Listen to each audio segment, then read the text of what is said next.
اهلا وسهلا. بزاف منا ما كيعرفوش يتعاملوا مع البطبوط بدون جلوتين. ما كيعرفوش يهزوه، ما كيعرفوش يحطوه في المقله. ونعطيكم ايضا بعض اسرار البطبوط بدون جلوتين باش يجيكم زوين ويجيكم رطب.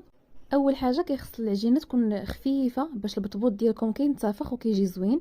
ثاني حاجه كنقرص البطبوط كنقرصو بالسميده ديال الذره اللي كتكون رقيقه. ما تقرصوش بالسميده الغليظه باش ما تجيكمش يعني قاصحه في العضه. قرصوا بالسميده الرقيقه، ولا عندكم الغليظه طحنوها واحد شويه باش تجيكم يعني رقيقه. صافي من بعد ما كنخلي البطبوط ديالي كيختمر مزيان المره الاولى، كنقرصو بالسميده ديال الذره الرقيقه، وكنعاود نخليه يختمر المره الثانيه. عاد من بعد كنطيبو، واهم حاجه كنقلبو في واحد الطبسيل كيف ما شفتوا، وكنحطو في المقله اللي كتكون سخونه. العافيه كتكون مهيله باش ما يتحرقش لكم، وخاصو باش يطيب من الداخل العافيه تكون مهيله. من بعد وثالث حاجه تبقاو تقلبوا البطبوط ديالكم في المقله. بعد ما كتحطوه كتبقاو تقلبوه على الجهات بجوج حتى كينتفخ وكيطيب وكيجي رائع بزاف.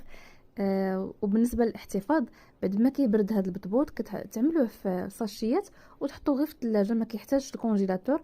ملي كتحتاجوه كتجبدوه وتسخنوه في الاله ديال البانيني، اولا كتسخنوه في المقله، راه كيجي رطب بحال يلاه طاب. كنتمنى ان شاء الله ينال اعجابكم هذا الفيديو، ونزيدكم ان شاء الله وصفات اخرى واستيوس اخرى. وبالنسبه للدقيق، انواع الدقيق اللي استعملت غنخليها لكم في الوصف. السلام عليكم.